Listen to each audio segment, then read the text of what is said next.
สมมติว่าปีที่ผ่านมา มันมีทั้งเรื่องที่แบบมีความสุข มันมีทั้งเรื่องที่แบบเสียใจ มีทั้งเรื่องที่ตัวเองรู้สึกว่ายังทำได้ดีกว่านี้ ยิ่งตอนที่ออมหมดไฟออมท้อแล้วอะคือมันก็มีหลายช่วงที่เราคุยกันว่าเราแบบเหนื่อยจังเลย รู้ไหมว่าเวลาเหนื่อยมากๆหลิงทำอะไร หลิงอ่านจดหมายของแฟน หนูเป็นคนเพื่อนน้อยพี่คนที่รู้เรื่องชีวิตของออมน้อยมากและหลิงเป็นหนึ่งในนั้น ๆต้องบอกว่าหลิงไม่ได้เป็นคนที่เข้ามาได้ง่ายอ่ะ มันต้องใช้เวลาหลิงว่าถ้ารีแคปกลับไปอ่ะน้องออมน่าจะบอกว่าหลิงไม่ได้เป็นคนแฟรนลี่ขนาดนั้น เวลาดูตัวเองกับพี่หลิงอะจะรู้สึกว่าทำไมเขาดูแบบรักเราจังเลยอะออมเข้าใจแล้วว่าทำไมแฟนคลับถึงแบบชอบดูพวกเราอยู่ด้วยกัน 1 2 3ท่าดา เห็นรูปนี้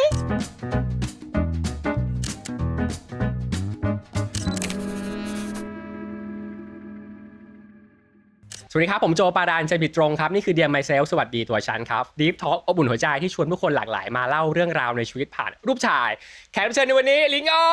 มสวัสดีครับ สวัสดีค่ะ ดีใจมากเราคุยกันผมบอกครับประโยคนี้แหละว่าผมดีใจมากที่เจอคุณอีกครั้งรอบที่แล้วเราคุยกันว่าชีวิตคุณตั้งแต่ซีรีส์เรื่องแรกเหมือนกดกอเทปหน้าแต่พอพี่ติดตามเรื่องของพวกเราทั้งสองคนเนี่ย1 ปีครึ่งหลังเนี่ยเหมือนกดกอหน้ายิ่งกว่ากอหน้าอีก สุด วิ่งเร็วแบบปุ๊บ กรอนะอ๋อ ตายแล้วลืมไปเด็กจะนี้ไม่รู้จักคำว่ากอหน้า รู้จัก รู้จักเหรอรู้หลิงรู้ ชีวิตมันวิ่งเร็วมากใช่ไหม สุดเร็วจนรู้สึกว่าถ้าไม่ได้แบบใส่ใจหรือว่าตั้งใจอ่ะแทบจะจำอะไรไม่ได้เลยอ่ะไม่มีเวลาตกตะกอนกับสิ่งที่เกิดขึ้นเลย ต้องแบบให้เวลาตัวเอง ออมก็น่าจะเป็นอย่างนั้น คือออมคืออย่างที่บอกว่ากอเร็วจริงๆเพราะว่าออมจะลืมทุกอย่างเร็วมากหมายถึงแบบช่วงใกล้ๆอ่ะเราก็ใช้ชีวิตของเราโดยที่ไม่ได้ดูวันที่อ่ะทำงานวันต่อวันจนแบบวันนี้วันที่เท่าไหร่ไม่ทราบก็รู้ตัวอีกทีก็วันเกิดพี่หลิงอะไรอย่างเงี้ยค่ะลืมเพราะฉะนั้นเมื่อเวลาเดินเร็วนักเราจะขอย้อนเวลานิดนึงครับพี่โจส่งโจทย์รูปถ่ายรายการนี้เราคุยกันผ่านรูปถ่ายไปให้คุณได้รีแคปชีวิตซึ่งในชีวิตของพวกคุณหลายคนน่าจะอยู่ในโทรศัพท์มือถือแหละรูปถ่ายเหล่านั้นน่าจะอยู่ในมือถือรูปแรกที่พี่โจให้โจทย์ไปคือรูปแรกของหลิงออมที่คุณเก็บไว้ในโทรศัพท์มือถือทั้งสองคนเห็นรูปผมกันและกันยังโอเครูปแรกที่เก็บไว้ของหลิงคือรูปไหนครับรูปแรกที่หลิงเก็บไว้อะมันไม่ได้เป็นรูปที่ถ่ายจากมือถือแต่เป็นรูปที่ถ่ายตอนฟิตติ้งใจซ่อนรักแล้วหลิงรู้สึกว่าชอบรูปนี้ก็เลยขอเขา AirDrop ตรงนั้นเลยก็คือวันฟิตติ้งเลยมันเป็นรูปที่แฟนๆน่าจะเคยเห็นแหละมันเป็นแบบเอิญกับฟาราดากอดกันใส่ชุดสีเทาแล้วแบบจมูกเกือบชนกันนี่แหละรูปแรกหลิงเขียนแคปชั่นว่าอะไรครับหลิงเขียนว่ารูปแรกที่ AirDrop จากฟิตติ้งพอย้อนกลับไปแล้วเห็นรูปแรกที่อยู่ในมือถือแล้วเรานึกถึงเรื่องอะไรตอนแรกก็คิดว่าเอ๊ะทำไมรูปเนี้ยมันอยู่รูปแรกๆที่เราถ่ายด้วยกันคือหลิงคิดว่ารูปแรกอ่ะมันอาจจะเป็นรูปเซลฟี่หรือว่ารูปใดๆแต่ว่าพอย้อนกลับไปคิดอ่ะเอาจริงๆรูปนี้คือรูปที่หลิงไปมองผ่านจอแล้วชอบแล้วขอ AirDrop ตรงนั้นเลยอะไรอย่างเงี้ยเพิ่งนึกขึ้นได้ว่าชอบรูปนี้มากๆซีรีส์แต่ละเรื่องของเรา3เรื่องอ่ะมันมีมูลที่ไม่เหมือนกันสำหรับหลิงอ่ะหลิงรู้สึกว่าอันเนี้ยเป็นเหมือนแบบ Puppy Love อะไรอย่างเงี้ยฟีลนี้ถ้าเห็นรูปนี้นะเธอลองดูจะรู้สึกได้ถึงแค่บัวในละครนะใส่อ่ะพวกเราก็ใส่ใช่ใส่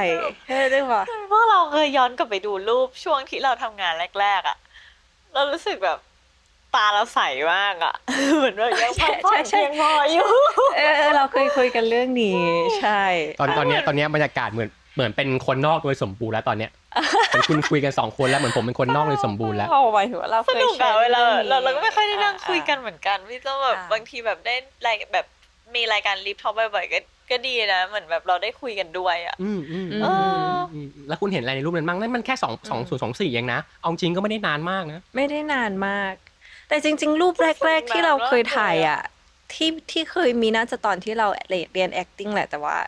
มือถือหลิงมันใหม่ก็รูปนี้ก็เลยเป็นรูปแรกที่ยังอยู่ในมือถือเพราะคุณเรียน acting class เดียวกันใช่รู้สึกใสๆมากอ่ะรู้สึกแบบ ตื่นเต้นที่จะไปฟิตติ้งอย่างเงี้ย อืม เดี๋ยวนี้เราไม่ตื่นเต้นกับอะไรเลยอ่ะแต่หมายถึงคือสนุกนะครับ พอ ผม ได้ทำก็สนุกแต่แค่ไม่ตื่นเต้นแค่นั้นเอง เริ่มชินมากขึ้นเริ่มชำนาญมากขึ้น ใช่ รู้แล้วว่าต้องเจอคืออะไรรูปแบบของออมเป็นไงครับมาเรามาดูรูปแรกที่ออมเก็บไว้ในโทรศัพท์มือถือ ไม่ ฉันไม่รู้ หลิงอะรู้แต่ว่าคือแค่หลิงแบบไม่ได้ถ่ายหมายถึงว่ามันเป็นมือถือจากแม่ป่ะแม่ถ่ายให้ ไม่พี่นักแสดงถ่ายให้คนหนึ่ง อ๋อพี่ ไอ ไอ ซ์ ซ์พี่ไอซ์ถ่ายให้ อันนี้นะคะเป็นรูปแรกของออมกับพี่หลิงที่น่าจะทำงานด้วยกัน เป็นงานเดินแบบ อือฮึ ไทยของร้านชุดไทยร้านหนึ่งซึ่งจำได้ว่าวันนั้นอะเวลาเขานัดมาเนาะนักแสดงเยอะมา อ่าก ฮะ แล้วก็คือมาตั้งแต่เช้าอะมาตั้งแต่เช้าแล้วก็ไม่มีเพื่อน ก็มีหลิงเป็นเพื่อน เศร้าจังอะ แต่เพิ่งมาเจอหลิงตอนเย็นๆแล้วนะ คือตอนแต่งหน้าอะไรเสร็จแล้วอะไรอย่างเงี้ย ก็เหงาแต่ก็มีหลิงแล้วก็คุยกันว่าเนี่ยได้ตอนนั้นเราคุยกันป่าว่าได้ข่าวว่าช่องจะแบบ คุยแล้ว คือเธอรู้แล้วคือฉันรู้ว่าเธอแคสเรื่องนี้แล้ว จะไปแคสใช่ แต่เหมือนออมอะไม่แน่ใจว่าเป็นหลิงหรือเปล่า แต่เหมือนตอนนั้นอะได้ แต่ห รั ลิ บ งอะไม่ได้บอกหลิงไม่ได้บอก คุณ เขา เก็บงำความลับนี้ไว้อยู่เหรอ ใช่แล้วมันเจ๋งตรงที่เหมือนแบบเฮ้ยเหมือนเราจะได้เล่นด้วยกันป่ะอะไรประมาณนั้นน่ะ คุยบทสนทนานี้กันเหรอวันนั้น ใช่ถ้าจำไม่ผิดนะ แล้วก็แบบเหมือนเราจะได้เล่นด้วยกันป่ะแต่มันเป็นยังไงวะแบบหนูก็ไม่รู้เหมือนกันค่ะพี่อะไรอย่างเงี้ยแล้วก็แบบงั้นถ่ายรูปกันอะไรอย่างเงี้ย โอ้นี่คือรูปก่อนจริงๆ ก่อนรูปที่จะเป็น ก่อน รูปของหลิ ที่ ง จะ อีก แคสติ้ง อืม ใช่ คิดเล่นๆถ้าสมมติย้อนกลับไปพูดอะไรกับคนในรูปแรกนั้นอยากพูดเรื่องอะไรฮะ สู้ๆนะยินดีด้วยนะ ชีวิตคุณจะเปลี่ยนไปเลยหลังจากนี้ หลิงอะ หลิงอ๋อยินดีที่ได้ร่วมงานค่ะ นี่ เออ แล้วตัวคุณก็ติดกันตั้งแต่วันนั้นอะ ถูก จนถึงวันนี้อะ ใครจะรู้ว่าหลังจากนี้อยู่ด้วยกันทุกวัน เรายังจำได้ว่ารอบที่แล้วที่เราคุยกันอะมันเริ่มต้นจากฟู้ดทรัคแค่40-50 คน ใช่ใช่ ฟู้ดทรัค1 คัน หลิงยังมีรูปอยู่เลยอ่ะ ก็คือไล่ดูรูปแล้วก็ โช อืม ว์ แล้วมันก็กลายเป็นแฟนมี2000 กลายเป็น Impact ใช่ กลายเป็นแฟชั่นวีค ใช่ ว้าว ซึ่งรูปผู้หญิง2 คนนั้นในรูปนั้นยังไม่มีทางคิดออกเลยว่ามันจะเดินทางมาถึงวันเนี้ย ไม่มีทางอ่ะ ไม่มีภาพในหัวเลย จริง ใช่ ไม่ได้หัวเลยโอ๊ยนี่เขาสวยแบบสวยปิ้งอะนะตอนนั้นอะ ใส่ชุดไทย หน้าสวยปิ้ง เรามาดูรูปที่ 2 กัน มา รูปที่ 2 ที่พี่โจให้โจทย์ไปคือว่ารูปที่บันทึกโมเมนต์ที่มีความหมายที่สุดในรอบ1 ปีที่ผ่านมาครับ ซึ่ง ในรอบ แอบพอเดาได้แหละ อ่า ว่าโมเมนต์ที่มีความหมายของทั้ง2 คนคืออะไร เนาะ หลิงส่งรูปเลยมาครับ หลิงอะส่งรูปที่แฟนคอนของเรา แฟนคอนครั้งแรกของเราที่ถ่ายกับแฟนคลับบนเวที ข้างล่างเป็น 12,000 คนที่อยู่ข้างล่าง อืม ใช่ เขียนว่าไม่คิดว่าจะมีภาพนี้เกิดขึ้นเลยในชีวิตนี้ อืม ใช่ ถ้าคิดแบบเร็วๆย้อนกลับไปในวันนั้นฮะ เรื่องอะไรหรือภาพไหลที่มันโผล่เข้ามา ภาพเหรอ หรือความรู้สึกแบบไหนที่มันโผล่เข้ามาเลย ความรู้สึกแบบไหน ความรู้สึกอันแรกเลยไม่อยากทำ ใช่ แปลกไหม ไม่ได้เป็นคนร้องเพลงเก่ง ไม่ได้เป็นคนที่กล้าแสดงออกแบบเต้นไม่เป็นเลย อืม ซึ่งสิ่งที่จะเกิดขึ้นบนเวทีอ่ะมัน เต้นและร้อง มันคือเต้นและร้องเต้นและร้องอ่ะ แต่พอมันค่อยๆก้าวเข้าไปอ่ะเหมือนแบบ start this project อ่ะ อืม มันมุมมองมันค่อยๆเปลี่ยนไปอ่ะ ระหว่าง ระหว่างทางมุมมองแบบ ฉันรู้สึกว่าอยากทำให้มันดีที่สุด ฉันอยากออกมาให้มันดีที่สุดเพื่อที่จะให้แฟนๆที่มาจากต่างที่ 12,000 คนให้มีความสุข คือแบ็กออฟฟิศเรามีเยอะมากอะที่เขาทำโปรเจกต์นี้เพื่อเรา2 คนกับแฟนๆ แล้วหลิงก็รู้สึกว่าอยากทำเพื่อให้ทุกคนมีความสุข ให้ทุกคนคุ้มกับการลงมือในครั้งนี้อะ อืม ใช่ แล้วมันตั้ง 12,000 คนมันไม่ได้เกิดง่ายๆนะ ไม่ได้เกิดง่ายๆเลย แต่ละคนแฟนคลับมาจากต่างที่เอ่อมัน Amazing มากๆ แล้วหลิงก็รู้สึกว่ามันมีคุณค่ากับหลิงมาก จริงๆอะก็ไม่คิดว่าจะมีวันนี้เหมือนกัน ส่วนตัวเป็นคนทำได้นะ หมายถึงแบบทำได้แต่ทำไม่เก่งอะไรอย่างเงี้ย แบบล จ อ ริ ง งเหรอหลิงรู้สึกว่าน้องออมทำได้ดีนะ อ เราแบบเราจะรู้ตัวเองว่าเราแบบเก่งแค่ไหนหรือเปล่าไหมหมายถึงแบบเชี่ยวชาญแค่ไหน และณตอนนั้นน่ะรู้สึกว่าตัวเองไม่เชี่ยวชาญคือใช่เราจำได้ในระยะสั้นเพราะเราเคยบอกว่าหลิงจะเป็นคนจำท่าออมจะเป็นคน สอนหลิง ถูก คือหลิงเต้นไม่ได้แต่จำท่าได้ออมจำท่าไม่ได้แต่เต้นได้อะไรอย่างเงี้ยเพราะฉะนั้นมันต้อง มันต้องอาศัยการโคโอเปเรตกันอย่างเช่นแบบหลิงบอกเนี่ยออมท่าต่อไปมันคืออย่างเงี้ยแต่มันทำยังไงอะไรอย่างเงี้ยออมก็จะแบบอ๋อมันคืออย่างนี้อะไรอย่างเงี้ยนึกออกไหมเราจะเป็นอย่างเงี้ยคือออมเป็นคนจำไม่ค่อยเก่งก็เลยจะแบบเครียดนิดนึงกับบล็อกกิ้งกับท่าอะไรอย่างเงี้ย แต่ออมก็ส่งรูปเดียวกันรูปในเหตุการณ์เดียวกันมา เพิ่งเห็นน่ะ ไปสู่รูปต่อไป เพิ่งเห็น ตลกมากเธอ เปิดหันหน้าฉันเปิดหันหลัง คนหนึงเห็นหน้าคนหนึงเห็นข้างหลัง ฮะ คือออมเขียนแคปชั่นว่า love you all I'm so proud of us us นี่ไม่ใช่แค่พี่หลิงกับน้องออมเลยทุกคนเลยอะไม่คิดว่าชีวิตจะมาถึงจุดนี้ได้ เป็นภาพที่ทำให้รู้สึกว่า ต้องจำมาไว้ว่า พวกเราทุกคนเก่งกันแค่ไหนอะไรเงี้ยที่แบบหนึ่งเรามาถึงจุดนี้ได้สองคือทุกคนซัพพอร์ตเราจนเรามาอยู่จุดนี้ได้อะถ้าขาดใครคนใดคนหนึ่งไปมันคงไม่ออกมาเป็นแบบนี้อะในวันที่เราเจออะไรแย่ๆหรือว่าแบบคือมันต้องมีอยู่แล้วแหละเรื่องราวในโลกอินเทอร์เน็ตเนาะหรือว่าโลกความจริงที่รู้สึกว่ามันแบบมันไม่สมเหตุสมผลเลยหรือแบบจะมาว่ากูทำไมอะไรอย่างเงี้ยก็อยากให้จำมาไว้ว่าพวกนั้นนะคือส่วนน้อยมาก แล้วอันนี้ก็คือคนที่รักเราเยอะขนาดนี้เลย นี่ไม่รวมกับคนที่อยู่ในโลกออนไลน์ที่ไม่ได้มาหาเราที่ Impact อีกอะไรอย่างเงี้ย เพราะฉะนั้นเวลาเจออะไรไม่ดีอ่ะให้จำไว้ว่ามันแค่นิดเดียวแล้วดูคนรักเราสิเยอะขนาดนี้อ่ะแล้วเราเก่งขนาดนี้อ่ะ คำเมื่อกี้ที่บอกว่า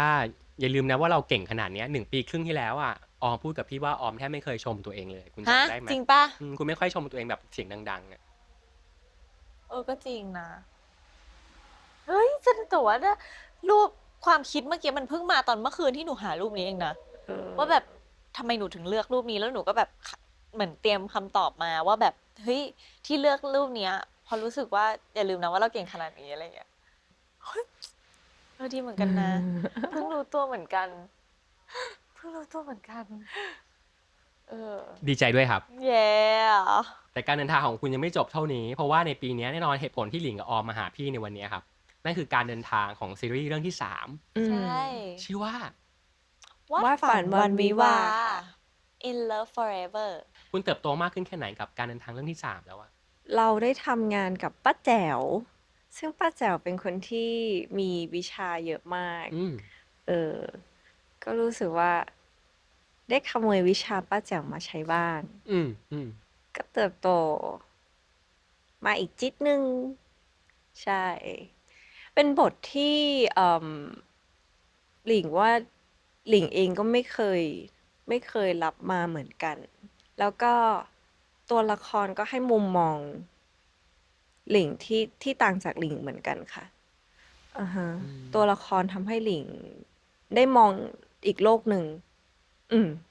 โลกแบบจริงขึ้น ไม่ได้สวยงามขนาดนั้นอะไรอย่างเงี้ย ออมล่ะ ออมรู้สึกว่าละครเรื่องนี้มันมีความเป็น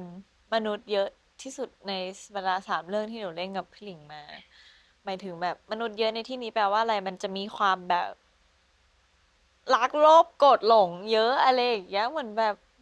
ท็อกซิกอะไรอย่างเงี้ยนึกออกไหมเหมือนแบบ ในความเป็นจริงแบบ เราไม่ใช่ว่าอยากเลิกกับคนนี้แล้วเลิกได้เลยอะไรอย่างเงี้ยมันจะแบบท็อกซิกลังกันไว้ด้วยสิ่งนู้นสิ่งนี้อะไรอย่างเงี้ยเราก็รู้สึกว่าบางทีความรักมันอาจจะไม่พอ อะไรอย่างเงี้ย มันมีแบบปัจจัยหลาย ๆ อย่าง อยู่ดีมันมีคำถามหนึ่งแบบเข้ามาในหัว การที่คุณ2 คนเล่นด้วยกันใช่ไหมครับ จากเรื่องแรกเรื่องที่2เรื่องที่3วันเนี้ยเวลาในฐานะผู้ดูอะแล้วเห็นสุภาพสตรี2 คนเนี้ยอยู่ในจอแล้วกำลังเล่นด้วยกันน่ะมันเป็นมวลความรู้สึกแบบไหนอะในฐานะผู้ชมอะ คือออมอาจจะเป็นคนเล่นโซเชียลเยอะ แล้วออมก็จะเห็นแบบ เป็นไร เวลาดูตัวเองกับพี่หลิงอะจะรู้สึกว่าทำไมเขาดูแบบรักเราจังเลยอะ จริง ๆ นะ แล้วคือหมายถึงตัวจริงเขาก็รัก แต่หมายถึงแบบออมเข้าใจแล้วว่าทำไมแฟนคลับถึงแบบ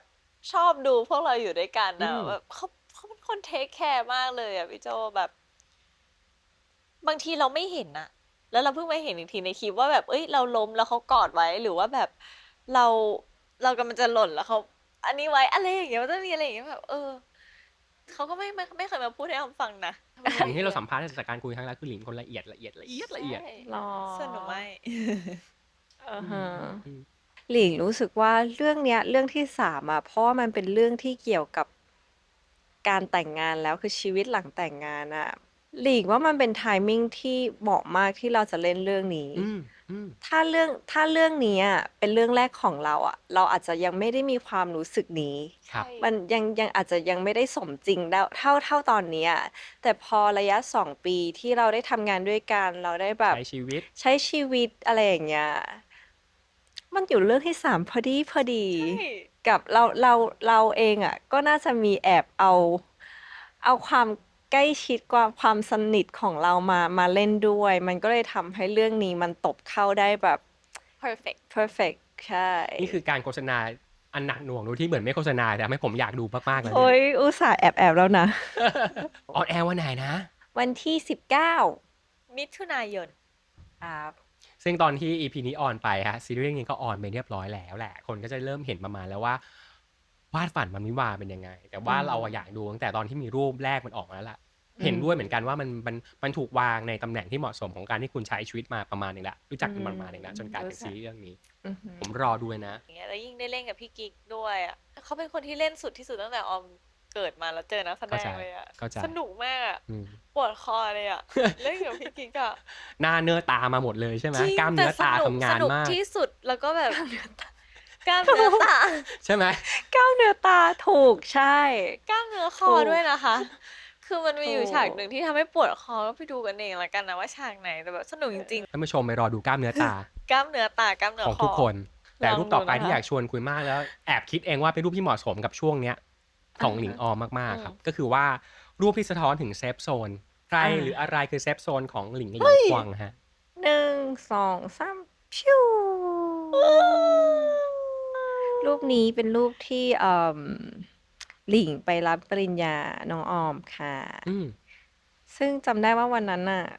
ไปเลทเพราะว่ารถติดมากจากรถตู้หลิงต้องกระโดดไป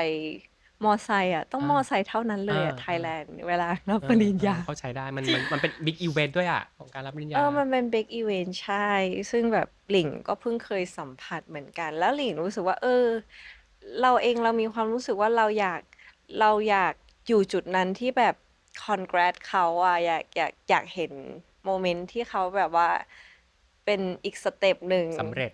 สำเร็จใน อีกขั้นหนึ่งของชีวิตใช่ไหม ใช่อีกขั้นหนึ่งการสำเร็จของน้องออมอีกขั้นหนึ่งในชีวิตอะไรอย่างเงี้ย ก็เลยรู้สึกว่าเห็นรูปนี้แล้วแคปชั่นไอ้ที่บอกว่านี่คือเซฟโซนก่อน ก็น่าจะเป็นรูปนี้อะค่ะ ระหว่างที่อยู่บนมอเตอร์ไซค์ ใช่ คิดอะไรอยู่ ไม่ทันแล้วตายใจก็ตุบใจก็เต้นอะไรอย่างเงี้ย แล้ววันนั้นนะออมสาบานเลย ออมไม่รู้ ออมไม่รู้ อีกแล้ว ท่านหลิงไม่บอกออม คือหลิงอะรู้ว่าออมอะอยากให้หลิงไปมาก แต่หลิงก็อยากเซอร์ไพรส์เหมือนกัน ก็บอกว่าทำงาน ไม่คิดสักนิดเหรอว่าไงเขาก็จะมามีแป๊บไหม ไม่ มี เพราะ ปะ ว่าอะไรรู้ไหมออมอ่ะคือออมเป็นคนไม่กล้าถามคนเวลาแบบให้มางานตัวเองให้มาธุ เธ ระ อ ตัวเอง ถามนะนี่ขนาดเธอไม่กล้าถาม แต่เขาก็ยังถาม พอเป็นธุระตัวเองอ่ะออมจะแบบ เออ โทษนะ เกรงใจใช่ไหม โทษนะแบบไปไหมอะไรอย่างเงี้ยจะแบบไม่พูดไม่เต็มปากแล้วแบบ แบบ สม ห มุ ลิ ติ ง วันที่ มา 17 ไหมอะไรอย่างเงี้ย ลิงวันที่17ลิงมาไหม นี่คือเหตุการณ์จริงประมาณนี้เลยนะ เหตุการณ์จริง ใช่รับปริญญ มาไหม เฮ้ยแต่ถ้าไม่ว่างไม่เป็นไรนะรู้ไหมเขาตอบหนูว่าไง อ๋อพี่ วันที่ ทำงาน 17เหรอไม่รู้ว่าเหมือนจะทำงานนะเอาก็แบบ ไม่เป็นไร ไม่แล้วหลิงบอกคือเขาอ่ะเขาถาม2 รอบ ถาม2 รอบเลยว่ารอบแรกคือไม่แน่ใจเลย รอบที่2คือพี่ติดงาน โอ้ จะถาม2 รอบเหรอ เธอถาม2 รอบใช่ ฉันจำ ใจร้ายเหมือนกันนะ ได้ เขา ใจร้าย เขา หลุ บอ ด ก เลย มา ไม่ สอง แล้ว รอบนะ ลึกๆอะคือรู้สึกว่า มันก็เลยทำให้เขาตายใจมั้งที่แบบว่าหลิงพี่ก็คงไม่มาแล้วแหละอะไร แต่อย่างที่บอกว่าเป็นคนไม่ซีเรียสเรื่องวันสำคัญ วันเกิดวันอะไรหนูลืมหมดอะวันเกิดตัวเองวันเกิดเพื่อนวันเกิดใครหนูลืมหมด แต่ อะ อีกคนนึงอ่ะซีเรียสมากบนมอเตอร์ไซค์อ่ะตรงนั้น ใช่ ซีเรียสมาก นี่ไม่ซีเรียสนะแต่ว่าถาม2 ครั้งแล้ว เออ ไม่ซีเรียสมันไม่ซีเรียสจ ริง ออ ๆ ม อย่าง ออ นั้ ม นอะ เขาตื่นแล้วเขาตื่นแล้วเขาตื่นแล้ว ฉันแอบอยากให้เธอไปพราะ เห็ ว่าน ไหมเขาอยากให้ กัน ไป มากไม่แล้ว คือหลิงรู้ตั้งแต่เขาถามรอบที่สองแล้วว่า เขาก็คง ร ยา อบ ก แรก ให้ ก็ เรา ควร ไป รู้แล้วเอาจริงๆรอบแรกอะ นั่นแหละ ก็เลยแบบตายใจ แต่ก็ไม่ได้โกรธไม่ได้งอนไม่ได้แบบน้อยใจนะ ก็แค่แบบถามแล้วก็ไม่เป็นไร ใช่ อะไร เป อย่างเงี้ย ล่า จริงๆจริง อืม ใช่ แต่ทำไมรูปเนี้ยโจทย์คือมันคือเซฟโซน ณ วันเนี้ยทำไมเขา ฮะ คือเซฟโซนเบอร์ต้นๆของคุณ? มันก็ยังคงเป็นหลิงรู้สึกว่าการทำงานกับไม่ว่าจะเป็นคือพาร์ตเนอร์ที่แบบทำงานด้วยกันน่ะหลิงรู้สึกว่าเราต้องใส่ใจคนที่แบบทำงานด้วย เราก็ต้องแบบสมมุติวันนี้นางไม่สบายหรือว่า คือมันเป็นสิ่งที่เราควรที่จะ อืม แบบใส่ใจ ค อะ รั ไร บ อย่างเงี้ย ซึ่งเขาอยู่กับเรามานานมาก พอ จริง ๆ อะหลิงต้องบอกว่าหลิงไม่ได้เป็นคนที่เข้ามาได้ง่ายอะ มันต้องใช้ อา เว เข้าใจ ลา หลิงเป็นคนที่ ถ้าเป็นน้องออมอะ หลิงว่าถ้า recap กลับไปอะ น้องออมน่าจะบอกว่าหลิงไม่ได้เป็นคน friendly ขนาดนั้น อืม ไม่ เพราะหลิง friendly เพราะหลิงไม่ได้เป็นคนที่จะเข้าไปคุยกับคนได้ง่าย ๆ เลย อะไรอย่างเงี้ย หลิงก็เลยรู้สึกว่า ระยะเวลาที่เราอยู่ด้วยกัน มันก็เลยกลายเป็นค่อย ๆ เป็นเซฟโซ ใช่ น กัน ครับ ไป แต่ใครที่สมมุติผ่านกำแพงเข้ามาได้แล้วอะ ใช่ เป็นคนที่แบบว่าถ้า เป็นคนที่จริง ต้องยอมรับว่าหลิงอะเป็นคนที่จริงใจกับคนรอบข้าง จริง อะไรที่แบบหลิงสามารถให้ได้อะหลิงให้ได้เลย แบบจริงใจ อื 100% ม อะไรอย่างเงี้ย อืม แต่ในขณะที่ไอ้ตำแหน่งนั้นน่ะ มันก็ไม่ได้มาได้ง่าย อืม เรามาดูรูปเซฟโซนของ ข อ องน้อง อ อ ม อ ๆ ม ครับ ซึ่งน่ารักเหมือนกันไม่แพ้กัน ซึ่งก็คือ ดีจัง เคยเห็นรูปนี้ยัง คุณไม่เคยอะ ใส่เสื้อเหมือนกัน อันนี้คือรูปใหม่หรือรูปเก่า รูป อะ? เก่าตั้งแต่สมัยหัวทอง อ๋อ งั้นก็ตั้งแต่ใจ น่าจะปี เพียง ครึ่ง เธอเปล่า? เพียงเธอ เนี่ยน่าจะเพิ่งถ่ายละครเสร็จเนี่ย อา ดูจาก เพราะว่าแบบมีเม นะ คอัพ แต่ว่าผมมอมเปียกอะ เหมือนผ่านการฉีดสเปรย์มา อะไรอย่างเงี้ย ทำไมเขาถึงเป็นเซฟโซนของหนู? โอ๊ย น่ารักจังเลยอะ แล้ว คือรู้สึกว่าหมาเนี่ยเขาเป็นสัตว์ที่รักเรามากเลย อะไรอย่างเงี้ย คือแบบมีคนเคยบอกว่า หมาอะอาจจะเป็นแค่ส่วนหนึ่งในชีวิตของเรานะ อา แต่เราอะเป็นทั้งชีวิต ใช่ ของเขา ถูก ใช่ สตรองเข้าไว้นะคะ แล้วก็นั่นแหละค่ะ ก็คือที่บอกเป็นเซฟโซน คือเขาเก็บความลับเก่งมาก แล้วก็เป็นคนที่ทำอะไรก็ไม่โกรธ ก็เลย แล้วที่สำคัญเขาอยู่ที่บ้านด้วย อืม เขาไม่ค่อยออกนอกบ้าน ก็เลยมองว่าเขาเหมือนบ้าน ว้าว นึกออกไหม? อา อืม ๆ ๆ ก็เขาก็เลยกลายเป็นเซฟโซนของเรา เพราะ อืม เซฟโซนของเราจริง ๆ แล้วคือบ้าน รู้เลยว่าถ้าสมมุติอยากรู้ความลับของออมไม่ต้องไปถาม ใช่ พูดออกมา กูรู้ว่ามึงพูดได้ พูดออกมา อย่างงี้ เคยได้ยินไหมคะ? เคยได้ยิ เป็น น เสียงใน TikTok เคยได้ยิน นั่นแหละค่ะ ถ้าวันนี้พูดได้อะ ก็น่าจะรู้ความลับออมเยอะอยู่นะคะ เมื่อกี้หนูมีพูดประมาณหนึ่งแล้วแหละ ออมพูดประมาณหนึ่งแล้วว่า ในการทำงานจริงอะ มันไม่มีแต่เรื่องดีๆหรอก บางทีมันก็เรื่องที่เหนื่อย เรื่องที่เราไม่ไหวเหมือนกัน อะไรอย่างเงี้ ใช ย ่ เวลาเราไม่ไหวจริงๆครับ ในตอนเนี้ยนะ เราเจอเรื่องยากๆ เราเจอเรื่องที่แบบไม่ได้อยากเจอทุกวัน อะไรเงี้ย ทั้ง 2 คนคุยกับตัวเองยังไงอะ? เราอนุญาตให้เราเปราะบางให้ใครเห็นบ้างหรือเปล่า? ใครที่เห็นมุมเปราะบางของทั้งคู่บ้าง? ไม่ค่อย อ๋อ ไม่ค่อย แต่คือก็ไม่ได้แบบ คือเป็นคนกำจัดได้เร็วมากกว่า คือไม่ได้แบบเก็บเอามาร้องไห้คนเดียว อะไรอย่างเงี้ย ไม่ค่อยมี คือจะแบบมีก็มี แล้วก็ตึง แล้วก็หายเอง อย่างเงี้ย ขี้ลืม โชคดีว่าเป็นคนขี้ลืม อืม ๆ ๆ ๆ หลิงอะ มีไหม? หลิงเหรอ? หลิง คือต้องบอกว่าที่ผ่านมา 1 ปีกับ 6 เดือนอะ หลิงแทบจะไม่มีเวลาให้ตัวเองเลย หลิงเพิ่งจะมีเวลาเมื่อ บ้านหลังใหม่เสร็จ ซึ่งมันก็เป็น goal ที่เคยคุยไว้ที่บอกว่า อยากกลับบ้าน ใช อะไรอย่างเงี้ย วันนั้นเราเคยคุยกันว่าคุณอยากกลับบ้าน กลับบ้านที่ต่างจังหวัด แล้วหลิงก็นั่งเหมือนคุยกับ นั่งคิดอะ คือมันเป็นวันหยุดที่หลิงขอเอาไว้ เป็นประมาณ แบบ a few days แล้วมันก็รู้สึกว่า อยู่ในห้องคนเดียว อันนั้นคือแบบไม่มีใครแล้ว อยู่ในห้องคนเดียว แล้วหลิงก็ เหมือนรีแคปแล้วก็คิดว่าปีที่ผ่านมาเกิดอะไรบ้างเกิดอะไรขึ้นบ้างเอ่มที่เคยสัมภาษณ์ไว้เหมือนลิงเคยแบบบอกว่าตัวเองมี best version ของตัวเองอะไรอย่างเงี้ยลิงรู้สึกว่ามันเป็นหนังสือที่แบบเหมือนอ่านจบแล้วอืมกำลังจะเขียนเล่มใหม่ขึ้นมา อืมนี่ก็เป็นอีกเวอร์ชันหนึ่งที่หลิงแบบกำลังพัฒนากำลังหาอะไรที่ใหม่ คือตอนนั้นคือมันจบไปแล้วหนังสือเล่มนั้นน่ะแล้วหลิงก็กำลังหา แล้วก็เขียนเล่มใหม่อยู่หลิงรู้สึกว่าปีที่ผ่านมา มันมีทั้งเรื่องที่แบบมีความสุข มันมีทั้งเรื่องที่แบบเสียใจ มีทั้งเรื่องที่ตัวเองรู้สึกว่ายังทำได้ดีกว่านี้อะไรอย่างเงี้ย ถ้าโมเมนต์นั้นน่าจะเป็นณตอนที่อยู่บ้านใหม่ แล้วมีเวลาสงบของคุยกับตัวเอตัวเองงใช่ แต่ก็ไม่ได้แบบมีให้ใครเห็นอืมอืมใช่ แต่คุณผ่านมันไปได้ใช่ไหมผ่านก็ยัง explore อยู่ เข้าใจครับ ก็ยัง explore อยู่ใช่ อะไรทำให้เรามีความสุขแบบเหมือนกับบีทอันเนี้ยมันคือแบบบีทที่แบบว่าทำให้เราอะยิ้มอีกครั้งอะของทั้งคู่อะ น่าจะครอบครัวแล้วก็ของกิน หมาอะไรอย่างเงี้ยคือไม่ต้องอะไรเลยแค่เห็นแค่ได้สัมผัสก็ยิ้มได้แล้ว อืมอืมเออือมอืมอืมคิดคราวที่แล้วที่เราคุยกันเลยเพลงหนึ่งที่คุณมักจะคิดถึงเวลาคิดถึงครอบครัวคือ Yesterday Once More ใช่ ยังฟังอยู่ไหมยังฟังอยู่ค่ะ คิดเล่นๆถ้าสมมติต้องเขียนกระดาษใบหนึ่งแล้วก็อยากส่งให้หลิงหลิงคองให้กำลังใจข้อความนั้นจะเขียนว่าไงอะออม always be here อืม คือออมจะบอกกับทุกคนเสมอที่ออมสนิทด้วยว่าเฮ้ยแบบมีอะไรทักมานะคือแบบ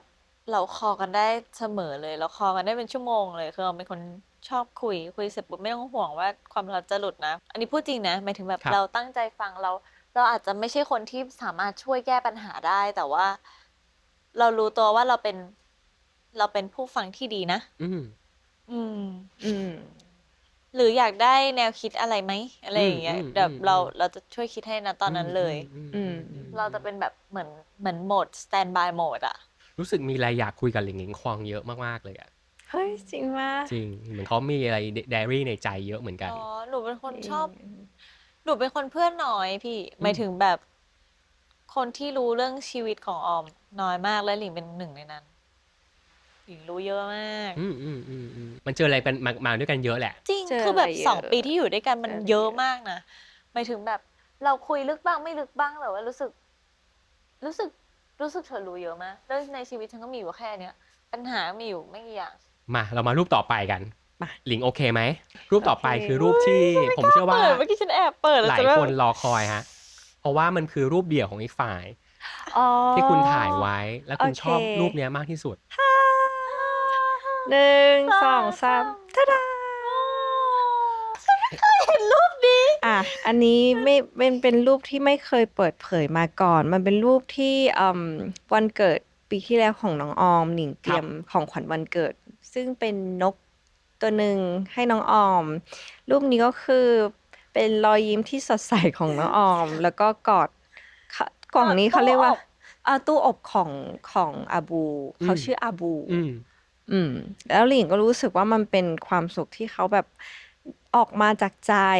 อะไรอย่างเงี้ย ก็เลยรู้สึกว่าเป็นรอยยิ้มนี้เป็นรอยยิ้มที่แบบจริงใจมากๆ น่ารักมากกำลังจะถามว่าหนูน่าจะมีรูปของออมหลายรูปแหละทำไมถึงชอบรูปนี้ที่สุดเป็นเพราะอะไร ๆ เพราะอะไรหรอหลิงรู้สึกว่ามันเป็นรอยยิ้มที่น่ารักอ่ะ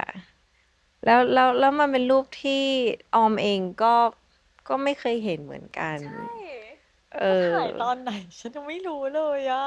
นางน่าจะกำลังโฟกัสกับนกอยู่ เอ ก็ อ เลยลืม เป็นไป มัน ได้เป็นไปได้ มันเป็นของขวัญที่หลิงอะตั้งใจที่จะเลือกให้กับน้องออม ซึ่งเขาอะเป็นสิ่งมีชีวิตที่หลิงรู้สึกว่าหลิงคิดนานพอสมควรอะเพราะว่ามันคือสิ่งมีชีวิตที่ต้อง เข้าใจครับ รับผิดชอบแล้วหลิงก็รู้สึกว่าถ้าใครสิ่งนี้อะน้องออมน่าจะหลิงรู้ว่าน้องออมทำงานเยอะมากแล้วถ้ามีสิ่งนี้มันน่าจะทำให้ชีวิตของน้องออมอะมีความสุขแล้วก็สดใสขึ้นอะไรเงี้ยก็เลยกลายเป็นรูปนี้ที่แบบมีความหมาย แล้วก็รอยยิ้มที่ทำงานเหนื่อยเลยนะวันนั้นน่าจะแบบ โอ้ไม่ ทำงาน มีหรอกถ้าทำงานแล้วเลิกงานแล้วนะอย่างเงี้ยไม่มีทาง เพราะว่าปกติเวลาน้องออมทำงานก็จะงอแงอยากกลับบ้าน เพราะมันจะเป็นหน้าที่แบบงอแงนิดนึงอ่ะ เมื่อกี้เป็นประโยคบอกเล่าปะ ไม่ ทีมงานขำหมดเลย แต่ว่าอันนี้คือแบบสดใสอ่ะน่ารักสดใสอ่ะแบบว่าเฮ้ยอะไรอย่างเงี้ย พี่เชื่อปะไม่เคยรู้สึกเฟรชในหัวใจแบบนั้นมาแบบ จริง อันนี้ มัน พู เป็ ด น จริง ปีอะมันเป็นปีอะพี่ตั้งแต่วันแรกที่ทำงานจนถึงอันนี้ประมาณพฤษภาปีที่แล้วเลยวันนั้นเป็นวันที่รู้สึกแบบแต่งหน้าเสร็จก็วิ่งเข้ามาหาบูแล้วก็ฮัลโหลบีบีดูมามีอย่างเงี้ยนึกออกปะ เป็นวันแรกที่ทั้งคู่เจอกันด้วย แก๊กอย่างเงี้ยแล้วก็คือเลิกก็แบบตื่นเต้นที่จะเอาเขากลับบ้านไม่ไหวแล้วอะไรอย่างเงี้ย อืม อยากไปอวดป๊าอย่างอะไรอย่างเงี้ย อืม แล้วตอนนั้นก็คือไม่อยากเชื่อเลยว่าหลิงหลิงเขาจะจำคำพูดเราได้ เพราะว่าเราพูดแค่ประมาณ2 รอบอะว่าออมอยากเลี้ยงนกจริงๆห ประ ลิง มาณ ช่วยเลือก ประ สี มาณ หน่อย นั้น อะไรอย่างเงี้ย ประมาณนั้น วิธีนะคะ คือ เขา พู ก็ ด ฟังคุณตลอดนะจริงๆนะแต่เป็น2 รอบตลอดนะ เขาฟังตลอด ใช้เวลาเทคไทม์แน่ใจมั่นใจอะไร คือออมกลัวมากออมกลัวว่าออมพูดอะไรว่าออมอยากได้อะไรแล้วนางจะซื้อให้อ่ะ เออ คือหมายถึงแบบออมพูดแค่2 รอบจริงๆอ่ะเรื่องนกอ่ะก็ อืม อึ้งจริง ๆแบบ ไม่เคยมีใครเซอร์ไพรส์ออมได้ขนาดนี้เลยอ่ะ อืม อย่างนั้นไปดูรูปของออมบ้าง อ่ะ ปึ้ง อะไร อะไรอะออมเล่าให้ฟัง โฟ หน่อย กัส ไปแอบถ่ายตอนไหน อันนี้น่าจะเป็นฟาราดา ใช่ ถ้าดูจากโลเคชั่น ฟารา แล้ ดา วชุด โปรเฟชชั่นอลมาก ทำไม โอเคแคปชั่นว่า อะ professional มาก แล้วก็ไม่เห็นหน้านะมันเป็นไอบังหรือว่ากล้องบังเหรอ คือออมแค่รู้สึกว่าตั้งแต่ที่เราทำงาน มัน ด้วย คือ กัน โฟ มา กัสพี่ อ๋อ มันเป็นรูปที่หลิงแบบยืนโฟกัสน่าจะกำลังเข้าห้องน้ำ อ่า แล้วหลิงก็ไปยืนดูว่า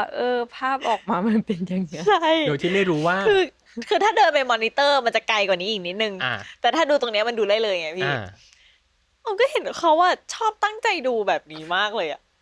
ซีนเนี้ยอันนี้น่าจะเป็นซีนรถชน แล้วคือออมรู้สึกว่าตั้งแต่วันไหนอะต่อให้รีบกลับบ้านแค่ไหนอะ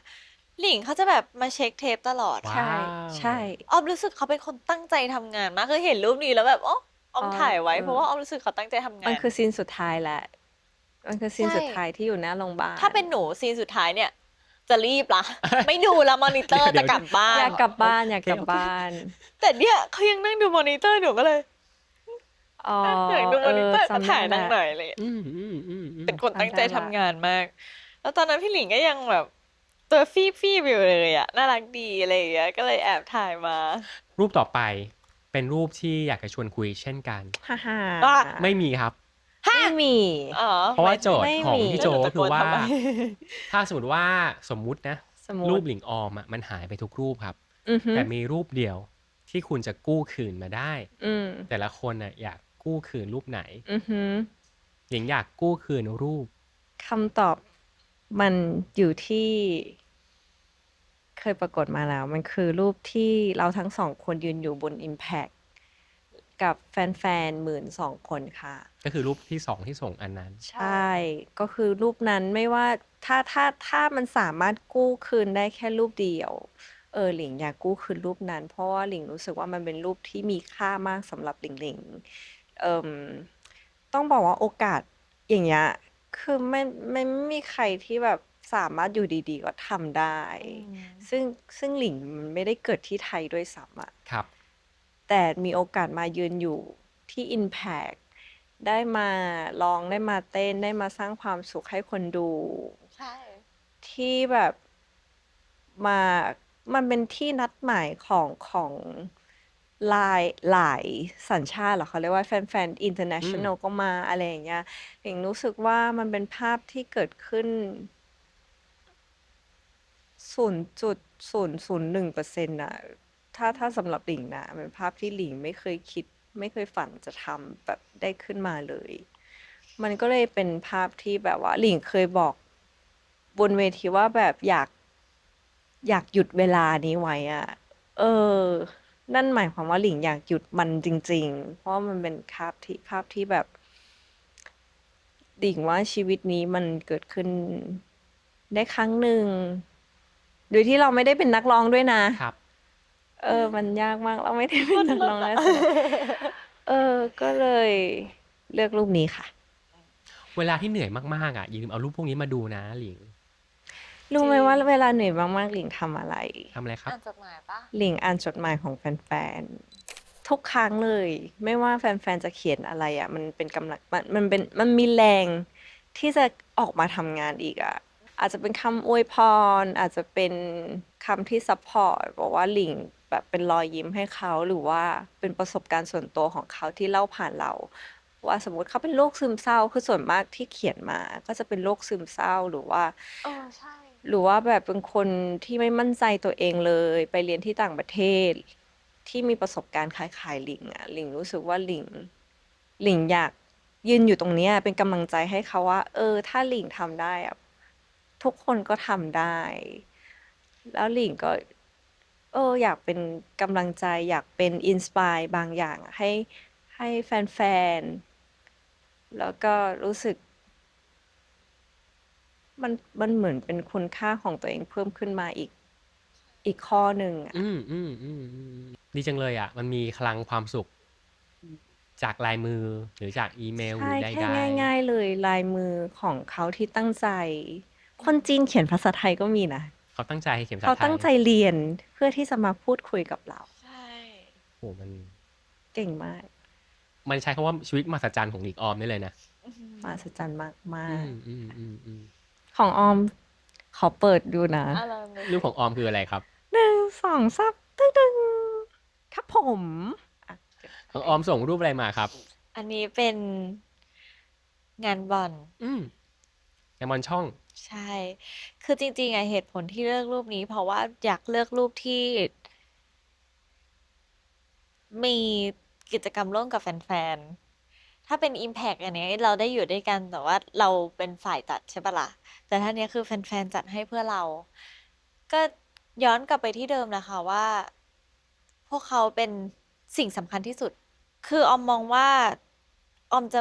มีวันนี้ไม่ได้เลยถ้าไม่มีพวกเขาอะไรอย่างเงี้ยและที่สำคัญที่สุดเลยนะที่ออมมาตกตะกอนช่วงหลังๆเนี้ยยิ่งตอนที่ออมหมดไฟ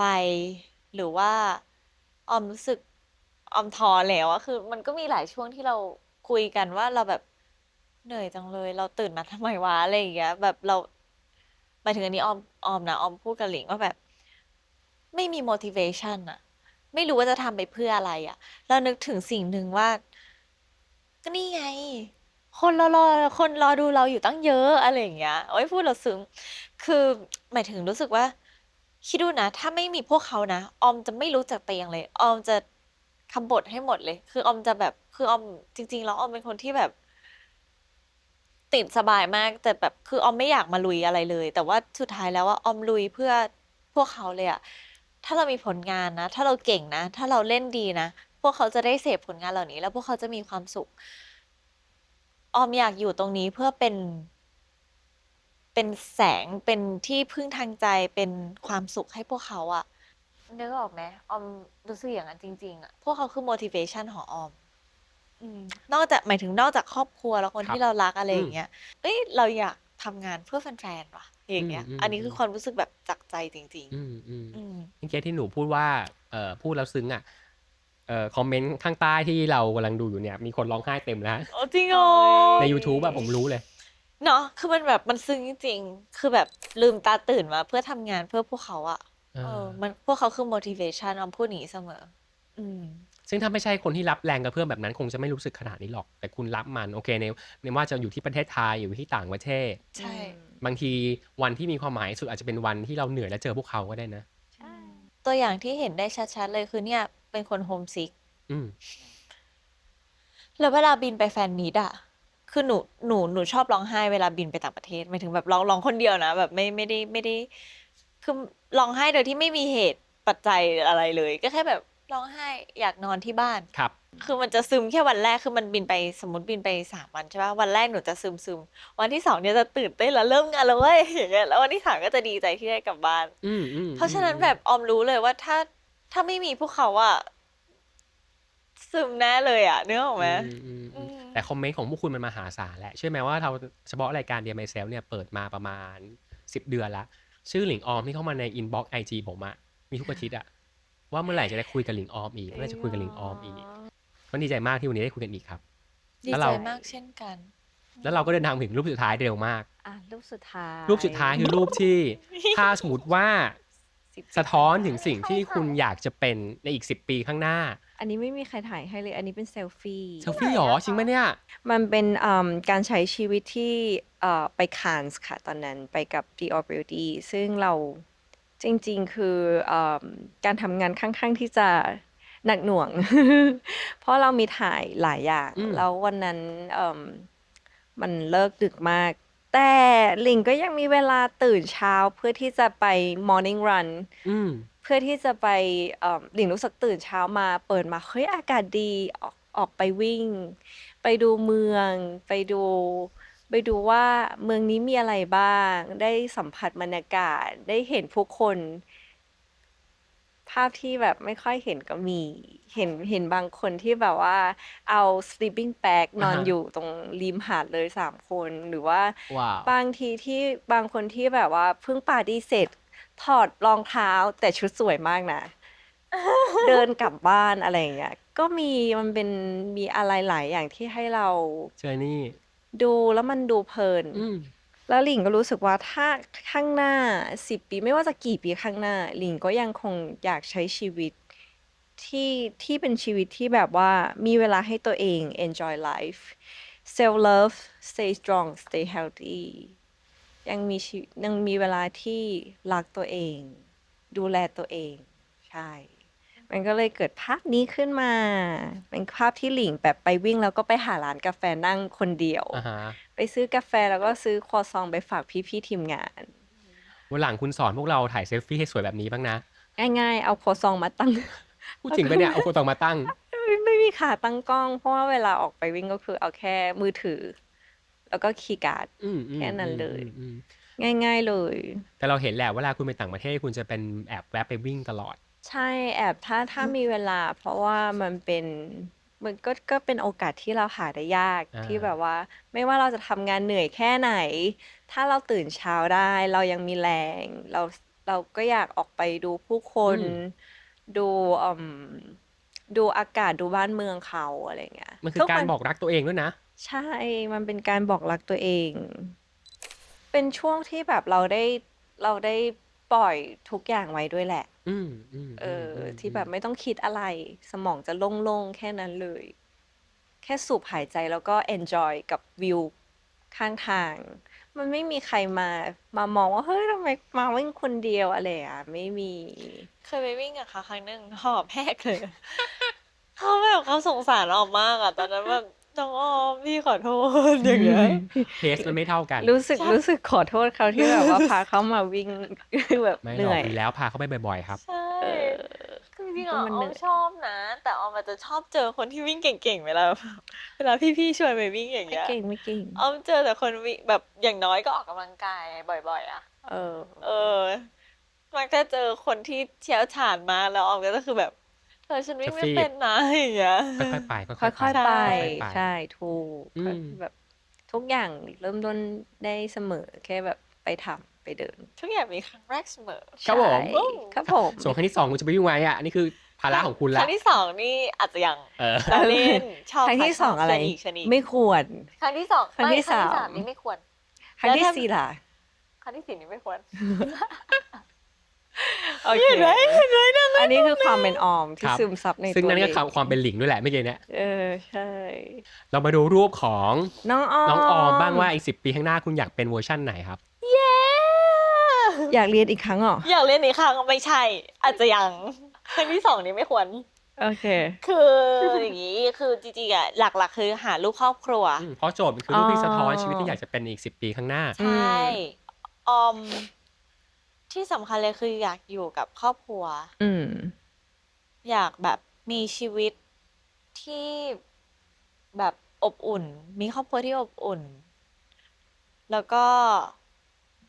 ทำอะไรได้ตามใจ อืม อยากพัฒนาตัวเองขึ้นไปเรื่อยๆ ยังอยากทำอาชีพนี้อยู่ รู้สึกรักในอาชีพนี้ รักคนที่มาซัพพอร์ตเรา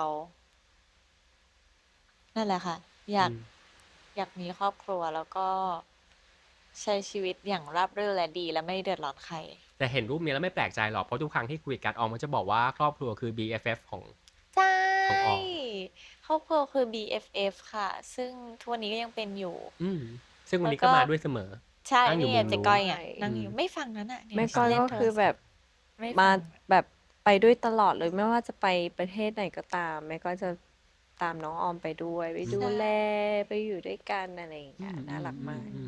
หลิงออมไม่เจอกัน1 ปีครึ่งฮะมันจะมีคำถามหนึ่งที่จะถามแขกรับเชิญทุกคนที่มารายการนี้ครับ ค่ะ คือสิ่งที่หลิงกับออมอยากเรียนไมเซลหลังจากที่เราคุยกันมาทั้งหมดตั้งแต่รูปแรกครับมีผู้หญิงคนหนึ่งที่อยู่ในมือถือของคุณที่คุณถ่ายด้วยกันคู่เป็นครั้งแรก เดินทางผ่านเรื่องราวเซฟโซนใดๆผ่านวันที่รูปที่อยากจะกู้คืน สิ่งที่คุณ2 คนอยากเรียนไมเซลหรืออยากบอกตัวเองที่สุดในวันนี้คืออะไร อ้อมอยากบอกว่า ชีวิตต้องดำเนินต่อ เพราะฉะนั้นอยากให้แข็งแรงแบบนี้ต่อไป และแข็งแรงมากขึ้น อืม อืม ทุกอย่างต้อง move on ทุกอย่างต้องเดินไปข้างหน้า อืม ให้โตขึ้น อันนี้คืออยากบอกตัวเอง คุณหลิงควงล่ะ คนหลิงหลิงควองหงอหลิงควองอย่าไปกลัว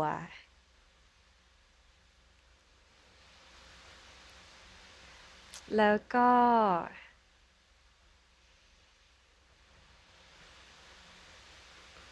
เดินต่อไปไม่ว่าจะเจออะไร อย่าไปกลัวว่าแบบที่ผ่านมาจะดีหรือไม่ดีแค่ไหนอะสุดท้ายข้างหน้ามันมีอะไรใหม่ ๆ อีกเยอะที่จะรอหลิงหลิงควองอยู่ ไม่ว่าจะเจออะไรอะสู้เขา ถูก อย่ายอมแพ้ สิ่งสำคัญมันอาจจะเป็นคำถามคลีเช่แหละคำถามคลีเช่ครับคือว่าไอคนหนึ่งที่เป็นต้องเดินทางไปกับเราด้วยแน่ก็คือคนที่ชื่อออมกับชื่อหลิงหลิงครับ สิ่งที่เรา2 คนหลังจากที่คุยเดียไมเซลกันหมดในวันนี้ฮะอยากบอกอะไรคนที่นั่งข้างๆบ้างฮะ อยากจะบอกพี่หลิงว่า เก่งที่สุด นี่ละให้เลยอันดับ 1 คือรู้สึกว่าเป็นคนที่เก่งมากๆ และขอให้เจ๊แบบเก่งแบบนี้ต่อไป ขอบคุณค่ะ มันก็เลยนำไปสู่อีกคำหนึ่งที่ฉันแบบอยากบอกเธอก็คือแบบอยากให้เธอมีความสุขเยอะๆ ขอให้มีเวลาทำสิ่งที่อยากทำ ขอบคุณค่ะ ขอบคุณค่ะ ตอนที่แล้วเขาเป็นคนเขียนจดหมายให้คุณและตั้งคำถามว่าได้ทำสิ่งที่อยากทำหรือยังคะ ฮะ ออม จำได้ ยัง ปะ ทำได้ วันนี้ต้องถามตัวเองแล้วหลิงหลิงควง ได้ทำสิ่งที่อยากทำหรือยังคะสิ่งที่หลิงอยากทำมีอีกเยอะเลยอะ รอดู แต่ รอดู แต่มันก็ยังมีบางส่วนแล้วที่หลิงทำไปแล้ว ครับ ซึ่งหลิงดีใจแล้วก็ภูมิใจในตัวหลิงมาก งั้นสุดท้ายอยากบอกอะไรกับคนเนี้ย ๆ น้องออมหมอขอตบมือให้น้องออม ในที่ผ่านมาอะถ้านับรายการนี้ก็1 ปีอีก6 เดือน น้องออมเก่งมากๆหลิงรู้สึกว่าน้องออมโตขึ้นเยอะมาก แล้วก็เก่งขึ้นเยอะเลย พอเจอเรื่องหลายเรื่องหลิงรู้สึกว่าน้องออมเก่งขึ้นเยอะเลย ชมตัวเองบ่อยๆ แล้วก็ขอให้ไม่ต้องรู้สึกว่าตัวเองอ้วนไปหรือว่าอะไรแบบกินเถอะขอกินเถอะคือหลิงรู้สึกว่าหลิงรู้สึกว่า น้องออมแบบเหมือนมาดูแลตัวเองมากขึ้นอะไรอย่างเงี้ยเห็นน้องเริ่มออกกำลังกายจากที่แบบแค่อดอาหาร ซึ่งหนิงบอกไปแล้วว่ามันไม่ดี แต่ก็ไม่เคยฟัง จนกระทั่งแบบว่าช่วงนี้เริ่มออกกำลังกายอะไรอย่างเงี้ยหลิงก็เลยรู้สึกว่า appreciate กับสิ่งที่น้องทำแล้วก็อยากให้น้องออมสู้ๆก็อยากให้น้องออมได้ทำในสิ่งที่อยากทำแล้วก็ทำตามความฝันเหมือนกันค่ะ ขอบคุณครับ ยินดี แล้วเราจะไป ขอบคุณ ร ค่ะ อดูชีวิตคุณ2 คนแล้วก็วาดฝันบรรลุบายเช่นเดียวกัน อืม ขอบคุณหลิงหลิงกับออมมากที่วันนี้แวะมาเยี่ยมเดียไมเซลในวันที่ผมรู้แหละว่าคุณน่ะทำงานหนักและเหนื่อยมากๆ เพราะฉะนั้นเชื่อว่ากำลังใจจากผมคงน้อยเกินไป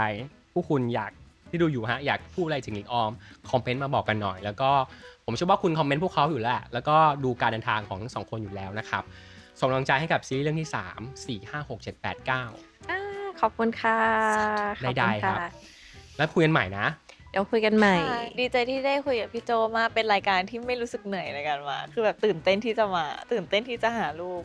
ขอบคุณจริงๆที่เชิญพวกเรามานะ ขอบ คะ คุณเช่นเดียวกัน ขอบคุณ ผม ค่ะ รอคุยกับคุณล่าเนี่ยตั้ง1 ปีครึ่งเช่นเดียวกับคุณผู้ชมพระแม็กครับวันนี้ขอบคุณที่ติดตามหลิงกับออมจนถึงนาทีนี้ครับอย่าลืมไปให้กำลังใจเขาเยอะผมเชื่อว่าคุณให้แล้วให้อีก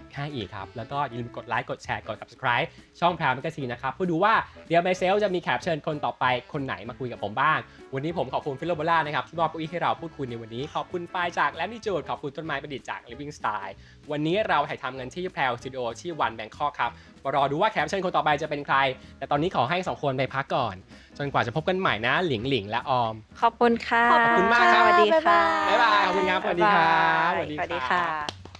ชีวิตต้องดำเนินต่อ เพราะฉะนั้นอยากให้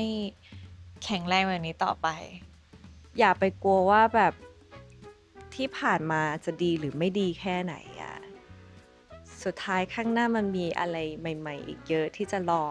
หลิงพองอยู่ ไม่ว่าจะเจออะไรอะสู้เขา ถูก อย่ายอมแพ้ ค